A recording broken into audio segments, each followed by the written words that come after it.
Sepandai-pandainya Lionel Messi atau Cristiano Ronaldo menggocek bola dan menciptakan gol-gol indah, toh pada akhirnya mereka akan kalah dalam permainan. Kadang mereka juga akan apes, gagal menendang penalti juga. Itu karena manusia tiada yang sempurna, kata salah satu tetangga saya yang sayangnya belum mau disebutkan namanya, alias NN. Oke, mohon maaf atas basa-basi yang tidak lucu ini. Sekarang kita masuk ke permainan. Kali ini kami persembahkan dua pertandingan catur yang menunjukkan hari buruk ataupun hari apes bagi para juara dunia, Garry Kasparov dan juga Magnus Carlsen. Permainan pertama berlangsung pada European Club Cup 2003 yang berlangsung di Yunani. Garry Kasparov memegang hitam berhadapan dengan Grandmaster kelahiran Ukraina, Alexander Usman. Alexander Usman mulai permainan dengan ready opening kuda ke F3, dan setelah melewati beberapa langkah, permainan ini pun bertransformasi menjadi varian mainline pada semi-slav defense.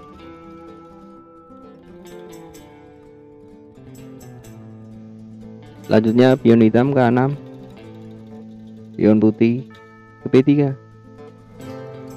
Garry Kasparov menggerakkan gajah gelap ke B4. Alexander Usman merespon dengan gajah ke D2. Kasparov kemudian rokade, gajah terang putih keluar sarang ke D3. Kuda B ke D7, menteri C2. Gajah ke D6, kuda putih parkir ke E2.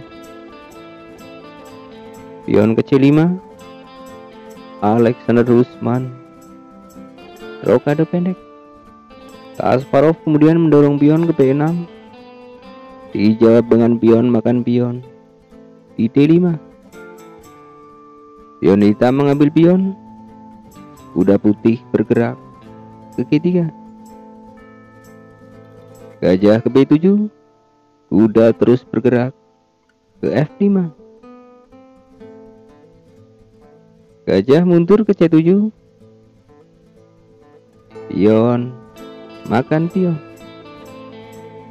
Pion hitam mengambil pion, pion putih ke B4.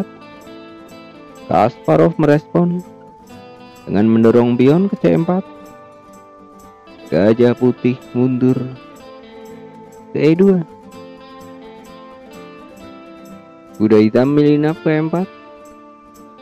Alexander Usman merespon dengan langkah gajah ke C3. Kasparov lalu memutuskan melangkahkan kuda makan gajah, yang tentu dijawab dengan menteri makan kuda. Ancaman skakmat satu langkah di G7.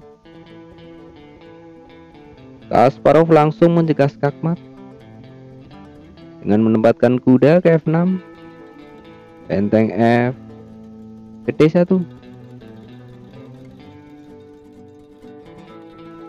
Garry Kasparov kemudian menyerang kuda putih dengan pergerakan gajah ke C8.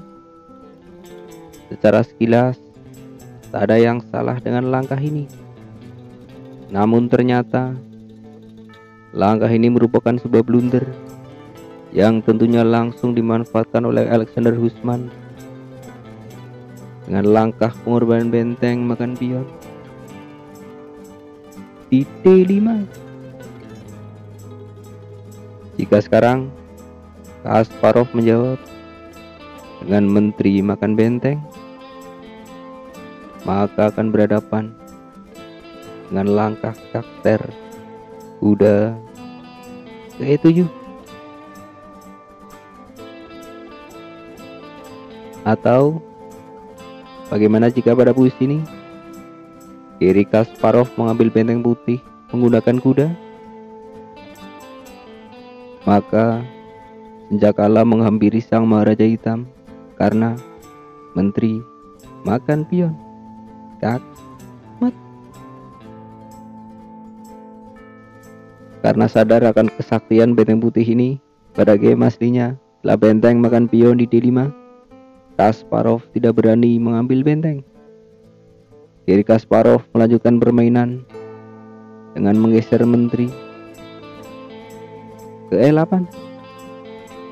Akan tetapi setelah Alexander Husman melanjutkan permainan dengan langkah simpel gajah makan pion, pada posisi ini Garry Kasparov memutuskan menyerah. Kasparov terpaksa menyerah karena sekarang ia tak hanya kalah posisi, namun sekarang putih unggul 2 pion. Dan tentunya di level Grandmaster seperti mereka, putih jauh lebih superior. Oke, sekarang kita masuk ke permainan yang kedua, sebuah permainan online yang berlangsung di chess.com di tahun 2020.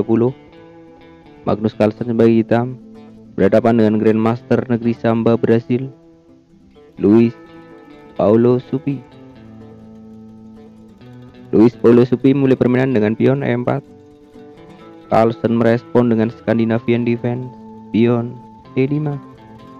Pertukaran pion di petak D5. Kuda Raja Putih bergerak ke F3. Gajah hitam ke G4. Gajah ke E2.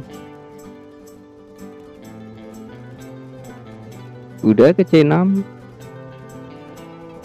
Kuda putih ke C3. Magnus Carlsen menjawab dengan mengundurkan menteri ke D7. Luis Paulo Supi kemudian menyerang gajah dengan pion H3.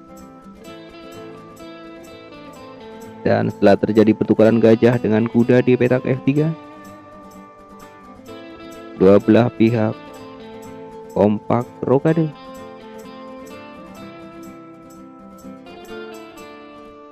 Permainan berlanjut dengan langkah kuda ke D4. Luis Paulo Supi kemudian mulai menyerang di siap menteri, pion ke A4. Sang Maharaja hitam bergeser ke B8. Kuda putih merangsek ke B5. Magnus kemudian memutuskan menukarkan kuda dengan gajah di F3. Setelah itu, Magnus mengusir kuda dengan pion ke A6. Akan tetapi ternyata kuda putih ini cukup keras kepala dan tak mau terusir, karena sekarang putih memilih mendorong pion ke C4. Magnus Carlsen belum tertarik mengambil kuda dan memilih melanjutkan permainan dengan pion E5.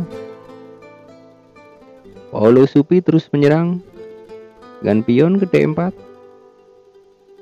Dan setelah pion hitam mengambil pion, Luis Paulo Supi mengeluarkan gajah gelap ke F4, menyerang pion C. Pada akhirnya Magnus Carlsen melangkahkan pion makan kuda, yang tentu langsung direspon oleh Supi dengan pion A makan pion. Dan sekarang Luis Paulo Supi menciptakan jalur rawan kecelakaan di file A. Magnus Carlsen selanjutnya mengadu gajah gelap dengan langkah gajah ke D6. Tapi Paulo Supi sama sekali tak tertarik. Ia memilih fokus mengeksploitasi file A dengan pergerakan benteng ke A2. Magnus Carlsen menjawab dengan langkah menteri ke F5, menekan gajah sekaligus menyiapkan jalur evakuasi bagi sang raja. Dan setelah Luis Paulo Supi mendouble benteng di file A dengan pergerakan benteng F ke A1, Magnus langsung mencoba menyelamatkan sang raja dengan menggeser raja ke C8. Akan tetapi tanpa dinyana, pada posisi ini Louis Paulus Suppi membuat sebuah langkah yang sungguh fantastis, yang langsung membuat seorang Magnus Carlsen menyerah. Ayo, apabila kawan-kawan ingin, silahkan pause video ini dan temukanlah langkah selanjutnya dari putih.